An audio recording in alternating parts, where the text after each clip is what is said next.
उस काम में मज़ा इतना आता है, स्वाद इतना आता है कि आदमी उसे छोड़ नहीं पाता। धीरे धीरे जब उसे लगातार करता रहता है तो फिर वह आदत बन चुका होता है और अब ऐसी स्थिति है कि उसे छोड़ नहीं सकता और अब उसके दुष्परिणाम भी सामने आने लगते हैं।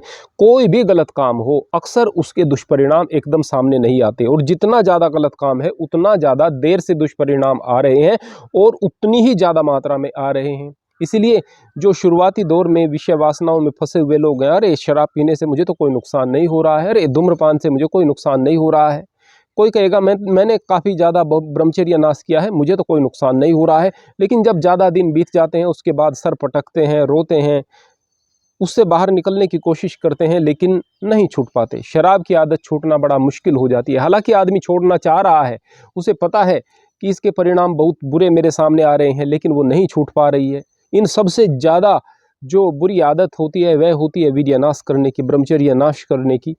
नहीं छूट पाती है आदमी से आसानी से। और आज के परिवेश में तो ब्रह्मचर्य पालन, अगर मैं एक शब्द कहूँ कि लगभग असंभव हो गया है, तो अतिशयोक्ति नहीं होगी। बड़े संकल्प वाला व्यक्ति इससे बच सकता है जो विषय वासनाएं आज चारों ओर दिखाई दे रही हैं। हम कहते थे कि कलयुग इतने समय से, कलयुग यही तो है ना भाई।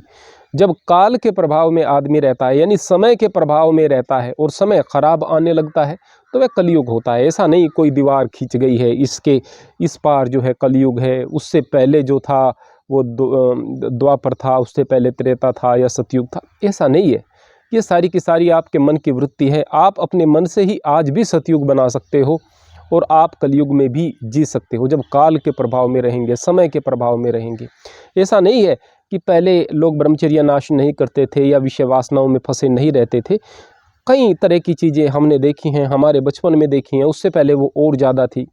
आपस में मजाक, गंदे गंदे मजाक रिश्तों में हुआ करते थे। देवर भाभी किया करते थे, जीजा साली किया करते थे। जब लड़के की शादी होती थी, ससुराल जाता था, तो भद्दे भद्दे से मजाक हुआ करते थे। घरों में मजाक के माहौल होते थे। गांव में, हमारे क्षेत्र में तो विशेष रूप से, मुझे नहीं पता कि और कहीं ऐसा होता होगा या नहीं, नटनी आया करती थी। नटनी, वो जो नटनी थी वो तो करतब दिखाया करती थी वैसे, लेकिन उनके साथ हंसी मजाक करना, और कई बार तो गांव के लड़के थे, मन चले थे, कई दुष्कर्म वगैरह भी उनके साथ में करते थे। विवाहित लोग भी करते थे। नौटंकी हुआ करती थी। नौटंकी में विशेष रूप से आर्टिस्ट थे, कलाकार थे, वो नौटंकी दिखाते थे, लेकिन उसके आड़ में बड़ी गंदी चीज़ें भी चला करती थी। लेकिन वहाँ पर उनका दायरा काफ़ी लिमिटेड होता था। लुका छिपी ये काम हुआ करते थे, यानी कि वो चीज़ें सर्वसुलभ नहीं थी। उसके बाद ज़माना वीसीआर का आया। वीसीआर में किराए पर लेकर आते थे लोग बाग वीसीआर को देखने के लिए, और जो आवारा लड़के हुआ करते थे गांव में, मैं देखूं तो वो आपस में बात करते थे। हम भी देखते थे आपस में बात हो रही है, रात को वीसीआर चलाया जाएगा। अब वो कहीं खेत में दूर ले जा करके, कहीं कोई स्थान बना हुआ है जो एकांत था, वहाँ पर वीसीआर चलाया करते थे और वहाँ पर वो गंदी फिल्में देखा करते थे। बड़े खुश होते थे, आज हमने ये फिल्म देखी है, छिप करके, समाज से छिप करके देखा करते थे। डीवीडी प्लेयर्स का ज़माना आया, और ज़्यादा चीज़ें आसान होने लगी। लोग बैठ कर के बात कर रहे थे कि अब दुनिया समाप्त हो जाएगी। दुनिया में ऐसे काम होने लगे हैं, खुलेआम होने लगे हैं, अब दुनिया समाप्त हो जाएगी। क्योंकि लोगों को पता नहीं था, आम लोगों को पता नहीं था इस तरह की चीज़ें हो रही हैं। बड़े बड़े लोग बैठ कर के बात कर रहे थे। आज लोगों के अंदर एक्सेप्टेबिलिटी आ गई है, आज लोग स्वीकार कर रहे हैं, कोई बात नहीं, ये चीज़ें तो होती हैं। ये भी एक पक्ष है। यानी उस समय जो बहुत बड़ी बात लग रही थी, आज वो बहुत बड़ी बात नहीं लग रही है। ये दिक्कत की बात हो गई। उसके बाद इंटरनेट का ज़माना आया, इसने सारी चीज़ें ख़राब कर दी। हालांकि इंटरनेट पर बहुत अच्छी चीज़ें हैं, जहां पर आप अपने ज्ञान को बढ़ा सकते हैं, वो सारी की सारी चीज़ें मौजूद हैं। लेकिन नहीं, हमारी जो भारतीयों की वृत्ति है वो इस तरह की है कि यदि हमें स्वतंत्रता मिलती है तो हम उसका दुरुपयोग करते हैं। जियो आया, उसने फ्री नेट दे दिया, और फ्री नेट जब मिला, लोगों के पास मोबाइल हो गए। आज की तारीख में जो माँ बाप ये सोचते हैं कि हमारे बच्चे तो बड़े मासूम हैं, ये तो अभी 10 साल के हैं, 11 साल के हैं, आपकी 10 साल की बच्ची रिजाई में मुंह देख करके रात को आप बराबर में उसके लेटे हुए हैं, बराबर में आप कोई चीज़ टीवी पर बैठ करके देख रहे हैं, कुछ काम कर रहे हैं, आपकी बच्ची, आपका बच्चा हेडफोन लगा करके किन चीज़ों को देख रहा है आपको नहीं पता। 10, 11, 12 साल का कोई बच्चा ऐसा नहीं है जो वर्तमान में पोर्न को जिसने नहीं देख लिया हो। अब ऐसे में उनका मन किस तरह का तैयार हो रहा होगा आप नहीं सोच सकते। उन बच्चों की क्या हालत हो रही है, वो तो बर्बाद हो ही रहे हैं। वो माँ बाप जो बेखबर हैं और बच्चों को इस तरह की स्वतंत्रता दे रहे हैं, वो भी निश्चित रूप से अपना सर पकड़ करके रोएंगे। इस आज़ादी का दुरुपयोग हम लोगों ने भी किया है, यानी कि अगर हमें फ्री में बिजली दे दी जाए तो ज़्यादा प्रयोग होगा, दुरुपयोग हम करेंगे। हमें बोलने की आज़ादी हो तो हम अनर्गल बोलेंगे। हमें किसी भी चीज़ की आज़ादी मिल जाए तो हम सभ्यता से नहीं रहते, अनुशासन में नहीं रहते। आज़ादी बहुत अच्छी चीज़ है, लेकिन यदि मूर्खों को मिले तो फिर वह उससे अपना और समाज का विनाश ही करेगा। तो जाहिर सी बात है, ये बच्चे भी आज़ादी का दुरुपयोग कर रहे हैं, फिर समाज में स्वीकृति बढ़ रही है, यह भी दिक्कत की बात है। हम देखते थे कि हमारे बचपन में जब लोग टीवी देखा करते थे और कोई इस तरह का थोड़ा सा वल्गर सा, थोड़ा सा जिसमें आज की तारीख में देखें तो बड़ा संस्कारी दिखे, ऐसा विज्ञापन आ जाता था तो लड़कियां चुपचाप उठकर चल देती थी, भाई बहन आपस में परेशान हो जाते थे, नज़रें चुराते थे या उठकर वहाँ से जाने की कोशिश करते थे। लेकिन आज की तारीख में उससे 10 गुना 20 गुना चीज़ें जो है सामने चल रही है और किसी को कोई फ़र्क नहीं पड़ रहा है। गर्भ निरोधक चीज़ों के विज्ञापन हो रहे हैं, गलत तरीके से, गंदे तरीके से विज्ञापन हो रहे हैं। भाई बहन बैठे हैं, बाप बेटी बैठे हैं, चीज़ें स्वीकार की जा रही हैं, ये स्वीकृति आ गई है। पुराने ज़माने में जब फिल्म में कोई इस तरह का दृश्य आ जाता था जो थोड़ा सा वल्गर सा होता था, या फिर ये कहें कि कम कपड़े पहने हुए कोई उसमें हीरोइन होती थी, बड़ी हिट फिल्म हो जाया करती थी, मन चले आवारा लड़के उसे हिट करते थे, बड़ा जिक्र होता था इसके अंदर ऐसा है। आज उससे ज़्यादा नग्नता समाज के अंदर है और समाज ने उस नग्नता को स्वीकार कर लिया है। ये दिक्कत की बात है। जब नग्नता को आधुनिकता माना जाने लगे तो समझो समाज विनाश की तरफ जा रहा है और फिर ब्रह्मचर्य का पालन बड़ा मुश्किल हो जाएगा। परिवार बेशर्म हो रहे हैं। जब स्वीकृति आ जाएगी गंदी चीज़ों की तो परिवार बेशर्म होंगे और बच्चे बेलगाम होंगे, क्योंकि जो बच्चा संस्कारों से बंधा हुआ है वो माता पिता और परिवार की बात सोचेगा, और जो बेलगाम है, जो मनमुख हो गया है पूरे तरीके से, तो ना तो उसके अंदर चीज़ों को स्वीकार करने की क्षमता रहेगी, ना सुनने की क्षमता रहेगी, और ना ही वो बच्चे फिर संस्कारी रह पाएंगे। ऐसा अक्सर होगा। माँ बाप को आंख दिखाएंगे। जितना ज़्यादा हमारे मन में वासनाएं होंगी, विषय होंगे, गंदी चीज़ें होंगी, उन गंदी चीज़ों में जो भी बाधा बनेगा उस पर गुस्सा आएगा। बच्चों में गुस्सा ज़्यादा आ रहा है और फिर टीवी पर चीज़ों को देख भी रहे हैं। माँ बाप को बच्चे जब डांटते हैं या उनका विद्रोह करते हैं, इसको आप आधुनिकता कहें, कई बार फेमिनिज्म के नाम पर, कई बार आधुनिकता के नाम पर, कई बार लड़कों को मिलने वाली स्वतंत्रता के नाम पर, जब चीज़ें टीवी में देखते हैं, बच्चे इधर उधर देखते हैं तो वही चीज़ें घर में अप्लाई करते हैं, तो फिर क्या होगा कि यह बेलगाम होते जाते हैं बच्चे आपके। आपने शुरुआत से छोटी छोटी चीज़ों की तरफ ध्यान नहीं दिया। आज बच्चे जो हैं वो आपके हाथ से निकल गए हैं, आप सर पटकते हैं, रोते हैं, और बच्चों की भी यही स्थिति है। थोड़े दिनों के बाद बच्चों को ऐसा लगता है कि बस हमारी ज़िंदगी में कुछ शेष नहीं बचा, हमने अपने हाथों से अपनी ज़िंदगी को ख़राब कर दिया है। इस तरह की चीज़ें अक्सर देखने को मिलती हैं। अब व्यसन चारों ओर उपलब्ध हैं, आसानी से उपलब्ध हैं। हमारे समाज में हमने अपनी बच्चियों को नंगा कर दिया है, नंगा करके बच्चियों को भेज रहे हैं। या तो वो इतनी ज़्यादा शॉर्ट्स पहने हुए हैं, लड़के पहनकर बाज़ार में घूम नहीं सकते हैं। कहते हैं कि लड़कों को क्यों नहीं रोका जाए। अरे भाई, लड़के तो घूम ही नहीं सकते हैं, इतने छोटे जो कपड़े हैं पहनकर बाज़ार में निकल ही नहीं सकते हैं लड़के। लड़कियां निकल रही हैं तो उससे तो आगे निकल गई ना। जिस तरह की सेलेक्स जो पूरे तरीके से शरीर पर चिपकी हुई लेगीज़ हैं उनको पहन करके बच्चियाँ निकल रही हैं ना, लड़के नहीं निकल सकते हैं, नहीं निकल सकते, उससे आगे चली गई हैं। तो समाज में नंगापन चारों ओर है, बस शरीर का रंग ही तो बदल गया है।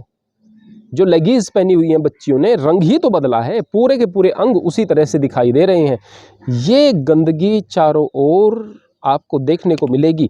फिर उससे बढ़कर दिक्कत की बात क्या है कि जो हमारे ये बच्चे होते हैं, यदि कोई लड़का है बहुत खूबसूरत है, उसके सामने बड़ी समस्या। अब चाहे कोई लड़का बदसूरत हो या खूबसूरत, स्थिति वीर्यनाश के बाद, ब्रह्मचर्यनाश के बाद दोनों की एक जैसी हो जानी है।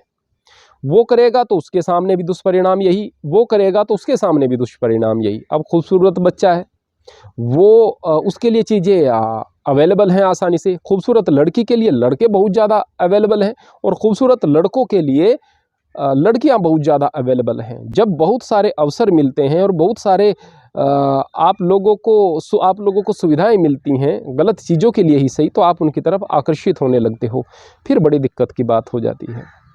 अब आपकी खूबसूरती आपके लिए दिक्कत का विषय बदल गई है, तो इससे हम निकले कैसे? अपने नज़रिए को हम यथार्थवादी बनाएं, वास्तविक बनाएं। एक छोटी सी सच्ची घटना मैं आपको बता रहा हूँ, मेरे नज़दीक की घटना है। दो भाई थे, बड़ा भाई बड़ा बदसूरत सा था, काला सा था, कमज़ोर सा था, हालत उसकी ख़राब थी। छोटा भाई बड़ा खूबसूरत था, बहुत खूबसूरत था, हालांकि सगे भाई थे, लेकिन इस तरह की चीज़ें कई बार हो जाती हैं। बड़े भाई के लिए रिश्ते आए, लेकिन कोई भी उससे शादी करने को तैयार न हो। अब एक रिश्ता बड़े भाई के लिए आता है, वो लड़की बिल्कुल खूबसूरत नहीं थी, लड़की उस लड़के से भी बदसूरत थी। अब उसके लिए रिश्ते की बात होती है, लेकिन लड़की वालों ने कहा कि नहीं भाई, हमें ये लड़का पसंद नहीं। हालांकि उस लड़की के लिए योग्य लड़का था वो। हमारे यहाँ पर बेमेल शादियाँ होती हैं तो दिक्कत की बात है। हमारी बच्ची अगर बहुत खूबसूरत नहीं तो हम उसके लिए बहुत खूबसूरत लड़का ढूंढ रहे हैं या गलत बात कर रहे हैं। उस बच्ची के लिए गलत है, उस लड़के के लिए गलत है, बेमेल शादी। उसके साथ शादी कर देते तो ठीक था। अब वो लड़का बड़ा खुश था कि मेरी शादी तो कम से कम हो जाएगी। उस लड़की को वो पसंद कर रहा था, फोटो उसका आया, सब कुछ, लड़का बड़ा खुश था, परिवार वाले खुश थे, मना कर दिया। अब बिचौलिया कोई होता है, वो बिचौलिया जो शादी करा रहा था उसने नहीं बताया कि वो लड़की कौन थी, वो लोग कौन थे, बस कह दिया कि भाई उन्होंने मना कर दिया है। अब उस बिचौलिए ने फिर छोटे वाले भाई को दिखाया जो बड़ा खूबसूरत था। अब वो लड़की वाले बड़े खुश कि हाँ भाई ये लड़का हमें पसंद है। अब दिक्कत की बात यह है कि वो जो लड़की थी वो खूबसूरत नहीं थी, तो किसी और लड़की का फोटो भेज दिया गया बगैर देखे। शादियाँ काफ़ी समय पहले की बात है, उस ज़माने में विशेष रूप से हो जाया करती थी, हमारे समाज में विशेष रूप से। अब उस लड़की के साथ में उस लड़के का विवाह हो जाता है जो खूबसूरत नहीं थी, लेकिन उस खूबसूरत लड़के को, लड़का परेशान, उसके घर वाले परेशान, लड़की को छोड़ने की बात हो रही थी, परिवार टूटने वाला था, हालत ख़राब थी। मेरे रिलेटिव थे, तो मैंने उनको समझाने का प्रयास किया। मैंने उनको बताया कि भाई अब जो कुछ हो चुका है इसको स्वीकार कर लो, और चीज़ों को यदि आप बदलने की कोशिश करोगे तो बड़ी दिक्कत हो जाएगी, बड़ा नुकसान हो जाएगा, प्रतिष्ठा परिवार की जाएगी, समाज की जाएगी, बड़ी दिक्कत हो जाएगी। लेकिन सामने समझने को कोई तैयार नहीं था। मैंने एक बात उस लड़के से बताई, आपका भाई इस रिश्ते से खुश था, यही लड़की आ रही थी, वो खुश क्यों था और आप दुखी क्यों हो? स्थिति तो वही है, लड़की वही है, आपका भाई बड़ा खुश था, आप परेशान हो कि लड़की बदसूरत है। लड़की बदसूरत तो तब भी थी जब आपके भाई से विवाह हो रहा था, आपके परिवार वाले भी खुश थे और वो लड़का भी खुश था। अब यदि वह गुलाब जामुन खाएगा तो ऐसा ही स्वाद आपको आएगा, ऐसा ही आपके भाई को आएगा। यदि आप पकोड़ा खाएंगे, ऐसा ही स्वाद आपको आएगा, ऐसा ही आपके भाई को आएगा। यानी कि वो आप बाहर से कैसे दिख रहे हैं इस बात से फर्क नहीं पड़ता, मन तो एक जैसा है, दिल तो एक जैसा है। फिर उसने स्वीकार क्यों कर लिया? इसलिए क्योंकि खुद वह बदसूरत था। लेकिन आपके खूबसूरत होने में आपका अपना क्या प्रयास है, क्या पुरुषार्थ है, क्या मेहनत है? केवल ये कि प्रकृति ने आपको खूबसूरत बना दिया। यानी आप लड़की की बदसूरती से परेशान नहीं हो, आप अपनी खूबसूरती की वजह से दुखी हो। आप दुखी इसलिए हो कि मैं खूबसूरत था, इसलिए मुझे लड़की जो बदसूरत मिल गई है, ये दिक्कत का विषय हो गया है। यहाँ पर हम यदि अपने दृष्टिकोण को सही करके ऐसे देखते हैं तो चीज़ें समझ में आती हैं। लड़का थोड़ा समझदार था, इसलिए बात को समझ गया, उनका रिश्ता अब बहुत बेहतर चल रहा है।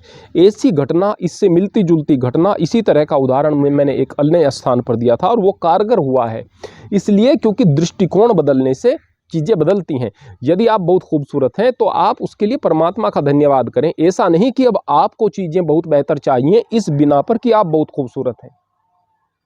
आप हर वक्त अपनी खूबसूरती को लेकर आत्ममुग्ध रहोगे तो ये आत्ममुग्धता आपको बर्बाद कर देगी। ऐसा नहीं कि आप साफ सुथरे ना रहो, ऐसा नहीं कि आप अच्छे कपड़े ना पहनो, अच्छे कपड़े पहनो भाई। ये शरीर मंदिर है परमात्मा का, इसे सजा कर संवार कर रखना आपका कर्तव्य है। लेकिन यदि आपका दृष्टिकोण सही रहेगा तो फिर ये आपकी सजावट, ये आपका सज संवर कर रहना ये दिक्कत नहीं देगा। और यदि आपका दृष्टिकोण सही नहीं है तो फिर हमने ऐसा भी देखा है कि बहुत सारे साधु महात्मा होते हैं, केवल भगवा कपड़ा पहन लिया या फिर सफ़ेद कपड़े पहन लिए, उम्र भी काफ़ी बढ़ गई है, उसके बाद भी दिमाग में वासनाएं चल रही हैं और पकड़े जाते हैं, जेल में जाते हैं, प्रमाणित हो जाते हैं केस उनके ऊपर। वो तो बिल्कुल सादे रह रहे थे। केवल सादगी बड़ी चीज नहीं, आप अच्छी तरह से ढके हुए शरीर को ढक रहे हो, ऐसे कपड़े सुंदर तरीके से पहनो, कोई दिक्कत की बात नहीं। बस आपका दृष्टिकोण, आपका नजरिया बेहतर होना चाहिए। इसके अलावा आप जब भी मोबाइल का प्रयोग करें या इंटरनेट का प्रयोग करें तो आप लक्ष्य बना करके करें, मुझे यह देखना है। यदि आपने कोई चीज देखना शुरू कर दी और वहां पर ना तो ब्रह्मचर्य खंडन की कोई बात है, बस ऐसे ही हल्की फुल्की बातें हैं, कोई शॉर्ट ऐसी आई जो कि आपको मनोरंजन आपका कर रही थी, फिर आपने आगे देखी, फिर आगे देखी, फिर धीरे धीरे रिलेटेड वीडियो आने लगी उन चीज़ों से जो कि थोड़ा वल्गैरिटी की तरफ जा रही थी, फिर आगे और फिर आपका मन बदलता चला गया, फिर आपने पूरे तरीके से वल्गर चीज़ों को देखना शुरू कर दिया, फिर आपके मोबाइल पर उस तरह की चीज़ें आना शुरू हो गई। अब आप गिरफ्त में आ जाएंगे। एकदम से कोई विचार आपको गिरफ्त में नहीं लेता, एक छोटी सी स्वतंत्रता आप मन को दे रहे हैं, फिर मन आपका उस स्वतंत्रता के चलते उन चीज़ों की तरफ आकर्षित होता है, फिर आप धंसते और फंसते चले जाते हैं। तो आप लक्ष्य बना कर जाएं, जब भी मोबाइल पर जाएं, इंटरनेट पर जाएं, लैपटॉप पर जाएं, कहीं पर भी जाएं, एक लक्ष्य बना कर जाएं और उसके इधर उधर कुछ न करें। चीज़ों को सीखना है, चीज़ों को जानना है, इस दिशा की तरफ आप बढ़ें। इसके अलावा अपने जीवन का एक लक्ष्य बना करके रखें भाई। यदि आपके पास कोई बड़ा लक्ष्य नहीं है तो बिल्कुल आप बच ही नहीं सकते हैं बुरी आदतों से। लक्ष्य, मैं बार बार कहता हूं, लक्ष्य वो नहीं है कि बस मुझे ये बनना है। लक्ष्य वो है जब आपको नींद ना आए, जब वो लक्ष्य आपको सोने न दे, जब वो लक्ष्य आपको बेचैन करके रखे कि मुझे इस चीज को प्राप्त करना ही है, करना है। हर वक्त आप उस चीज की प्राप्ति के लिए अपना सर्वस्व झोंक करके रखो। ये ऊर्जा है जो काम के रूप में बदलती है और ये ऊर्जा है जो आप वहां पर खर्च कर रहे हैं। जब आप सपना देख रहे हैं उसी काम के लिए, उसी लक्ष्य को पूरा करने के लिए, उस समय भी ऊर्जा लग रही है, उस समय भी आप सोच रहे हैं, नए नए इनोवेटिव आइडियाज आपके दिमाग में आ रहे हैं, नई नई योजनाएं आप बना रहे हैं। ये ऊर्जा खर्च हो रही है। यदि सही दिशा में करोगे तो गलत दिशा में वो स्वतः जाना बंद हो जाएंगी। आपका मन गलत दिशा में जाना बंद हो जाएगा। इस बात को गांठ बांध लो। यदि मन इधर उधर भाग रहा है तो स्पष्ट बात है आपके पास कोई बड़ा लक्ष्य नहीं है। आप इस बात को समझे ही नहीं हो कि आत्मसिद्धि का सुख क्या होता है। इस चीज़ को समझना जरूरी है। इसके अलावा यदि आप लड़का और लड़की हैं, आप कहीं स्कूल में मिलते हैं, आपकी कहीं पर बात होती है, तो रिश्ते का नाम आपको रखना है। जैसे कि लड़की है, बड़े प्यार से, बड़े अच्छे भाव से लड़के को भाई कह करके बुलाए, लड़का लड़की को बहन करके बुलाए। बहन, मुझे आपसे ये काम है, मेरी प्यारी बहन, आप मेरी बहन जैसी हो, आप बहुत अच्छी हो, मेरी बहन जैसी हो, और जैसा व्यवहार मुझे आपके साथ बात करके लगता है, जैसे भाव आते हैं, ऐसा ही मेरी बहन के साथ मुझे आते हैं। इस तरह से आप एक रिश्ता बना लें निश्चित रूप से, और उस रिश्ते की पवित्रता और मर्यादा को भी बरकरार रखें। निश्चित तौर पर आप लोगों के भाव बेहतर होते चले जाएंगे। कहीं ना कहीं मन में चोर है और फिर कहते हैं कि भाई हमें तो आसपास वातावरण बड़ा गंदा मिल रहा है, इसलिए हमसे बचना बड़ा मुश्किल हो गया है। आपने ज़्यादा ढील दे रखी है, मन को ढील नहीं देनी है। इसके अलावा अच्छी पुस्तकें पढ़नी है। अब आप कहेंगे कि मैं आपको उत्तर मीमांसा बताऊंगा, मैं पूर्व मीमांसा बताऊंगा आपको, मैं आपको दूसरे उपनिषद बताऊंगा, मैं आपको श्रीमद् भगवत गीता बताऊंगा। अरे भाई, आप उन्हें पढ़ें, अच्छी बात है, बहुत अच्छी बात है। लेकिन यदि नहीं मन लग रहा है, नहीं पढ़ पा रहे हैं, हर एक वो पुस्तक जो कि आपको बुराई से बचाकर अच्छाई की तरफ लेकर जाती है, जो आगे की तरफ बढ़ाती है, वो धार्मिक किताब होती है। जैसे शिवखेड़ा की जीत आपकी आई थी हिंदी में, यू कैन विन के नाम से इंग्लिश में, तो जो बिगनर्स हैं बच्चे, उनके लिए बहुत अच्छी किताब है। अब तक उन्होंने इस तरह की किताब नहीं पढ़ी, बहुत अच्छी किताब है, हर एक बच्चा पढ़े। वो धार्मिक किताब है, भले ही उसका नाम गीता नहीं है, कुरान नहीं है, बाइबल नहीं है, धार्मिक किताब है, क्योंकि आपको एक लक्ष्य की तरफ वो इंगित कर रही है। आप पावर ऑफ सबकॉन्शियस माइंड पढ़ें, आपके अवचेतन मन की शक्ति पढ़ें, कहीं से भी मंगाएं, कैसे भी पढ़ें भाई। आप रिच डैड पुअर डैड पढ़ें, आपको पता चले कि किस तरह से बिजनेस आप कर सकते हैं और आप अपनी सोच को विकसित कर सकते हैं। आप थिंक एंड ग्रो रिच पढ़ें, क्योंकि अभी आप किशोर हैं, अभी आपकी उम्र बढ़ेगी, आपको जीवन में बहुत कुछ करना है, अपने परिवार के लिए कुछ करना है, उसके लिए एक बेस तैयार होना अनिवार्य है। और वो बेस कहाँ पर? आपके मन मस्तिष्क में तैयार होगा। तो इन चीज़ों को आप जरूर पढ़ें और इनको जीवन में उतारें। हर वक्त आप इन चीज़ों के बारे में सोचें, बुराइयों से बचेंगे, माँ बाप के लिए बेहतर रहेगा, आपके परिवार के लिए बेहतर रहेगा, और आपका जीवन तो दूसरों के लिए मिसाल बन जाएगा, उदाहरण बन जाएंगे आप। हरिओम, हरे कृष्ण।